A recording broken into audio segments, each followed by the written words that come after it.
Du 7 au 10 octobre dernier, ce sont plus de 74 000 visiteurs qui se sont pressés pour découvrir les différents univers des artisanales de Chartres.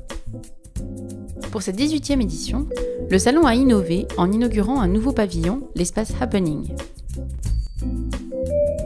Conçu en partenariat avec le Grand Monarque, un restaurant étoilé de Chartres, il a accueilli de nombreuses animations. Cours de cuisine, démonstrations culinaires, dégustation de vins et restaurants, ce stand a pu mettre en avant le savoir-faire d'un artisan de renom, Laurent Clément, chef étoilé. Nous sommes des artisans de la cuisine, donc l'idée c'est plutôt que de faire quelque chose où les gens passent devant nous et ne comprennent pas ce qu'ils mangent, l'idée c'est vraiment de leur parler dans les yeux en disant voilà, on fabrique ensemble, mais pourquoi on fabrique? L'idée c'est que les gens comprennent que l'on fait quelque chose d'une cuisine goûteuse et de passion. Et c'est ça qui est intéressant dans notre stand.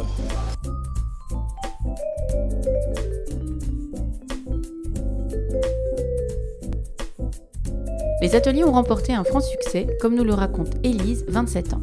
Donc c'était un cours assez intéressant. On a fait un bouillon de crustacés thaï. Donc moi qui ne connais pas du tout la cuisine exotique, ça a été l'occasion de découvrir comment on pouvait cuisiner en fait, avec des choses assez simples, quelque chose d'un peu plus élaboré. Et puis on a appris quelques techniques aussi qui peut changer nos habitudes de cuisine. Donc voilà, c'était intéressant et je pense que si j'ai l'occasion de réessayer, je le referai. Michel Cibois, président de la Chambre des métiers de l'artisanat d'Eure-et-Loir, organisatrice de l'événement, est très fier de ce nouvel espace et il retient notamment un rendez-vous. Une dictée sensorielle pour mesurer votre QS, votre quotient sensoriel par Jacques Puiset et puis donc quelque chose de très très très qualitatif qui fait monter en gamme tous les artisanales. Outre la présence de Jacques Puiset, œnologue et vice-président de l'Institut du goût, c'est même l'ambassadeur du Mexique en personne qui est venu admirer les stands à l'effigie de son pays. Ouvertes sur le monde, les artisanales de Chartres ont emmené leurs visiteurs sur un autre continent. Ils ont pu admirer des hamacs, des vêtements en coton ou lin, de la céramique et notamment de magnifiques lavabos décorés, mais également des articles en terre cuite, en grès ou encore en bois façonnés à la main. L'espace restauration, proposant des produits mexicains, n'a pas des amplis à l'heure du déjeuner.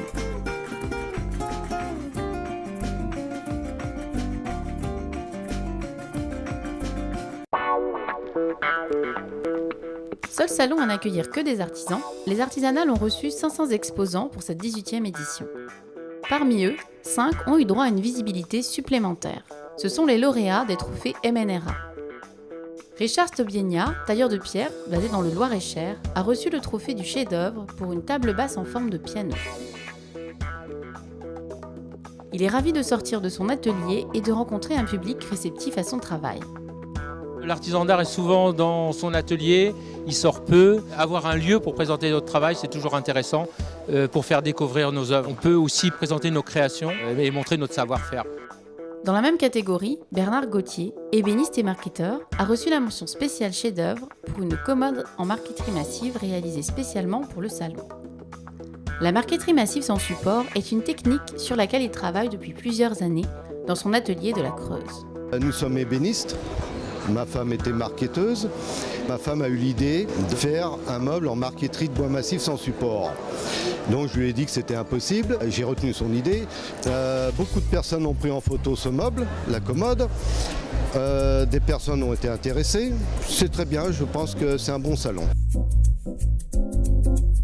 Chaque année, une quinzaine d'artisans, sélectionnés sur dossier dans toute la France, profitent gracieusement de stands dans l'espace tremplin, mis à disposition par la MNRA, partenaire historique de l'événement.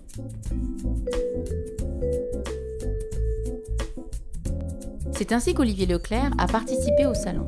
Et c'est avec surprise que ce forgeron créateur a reçu le trophée du plus beau stand. J'ai gagné le prix du plus beau stand, donc ça m'a fait plaisir, ça m'a un petit peu surpris. Moi j'ai construit tout mon stand en caisse à pommes, c'est quelque chose qui est utilisé par chez nous, il y a beaucoup de vergers, donc on récupère les anciennes caisses à pommes pour stocker des affaires, voilà. Donc moi j'utilise ça pour stocker, pour entreposer mes lampes, pour les transporter, et puis je fabrique mon stand avec, donc c'est quelque chose que j'essaie qu'il soit assez rapide, efficace, et ça fonctionne bien, d'essayer de faire ça avec goût, mais ça reste un matériau pauvre, donc j'étais quand même relativement surpris et content d'obtenir ce prix. Avec un article dans le journal local et un passage dans la télévision régionale, il a de quoi être satisfait. Pour le super tremplin, c'est Xavier Thor, artisan parfumeur corse, qui a été choisi. Créateur de parfums 100% naturels, composés essentiellement de végétaux typiques de l'île de Beauté, il évolue dans le monde du luxe et souhaité par sa présence marquer son attachement à l'artisanat. Ma venue sur les artisanats s'est très bien passée puisqu'on a reçu le prix Super Tremplin et je suis venu à Chartres pour une raison très précise, c'est que la différence de la marque Testama aura par rapport à ses concurrents directs dans le monde de la grande parfumerie, c'est sa fabrication artisanale. Je suis un artisan parfumeur, tous les parfums sont réalisés à la main dans l'atelier et c'est l'intérêt d'avoir une marque 100% naturelle, c'est aussi d'être différent dans son mode de production. Enfin, Rémi Proust, tapissier décorateur en Eure-et-Loire, est également l'un d'entre eux. Installé depuis plus de 20 ans, il a reçu le trophée du parcours artisanal exemplaire.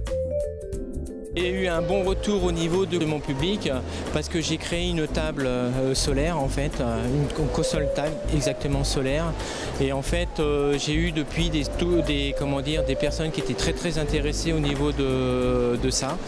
J'en retire un énorme succès au niveau commercial de mon côté. Aux côtés des artisans expérimentés, les apprentis ont su tirer leur épingle du jeu. Avec les quartiers des métiers, ils ont proposé des démonstrations de leur savoir-faire et l'on peut d'ores et déjà dire que la relève est assurée. Peut-être de quoi créer des vocations. Tout commence comme ça, là. Les jeunes sont venus pétrir la pâte du pain, ils seront boulangers. Tous les métiers commencent comme ça. Il faut déclencher l'envie d'exercer un métier passionnant où il y a encore de l'emploi. Certains parlent de la crise, mais c'est une occasion de dire aussi que malgré la crise et pendant la crise, l'artisanat a continué de créer des emplois.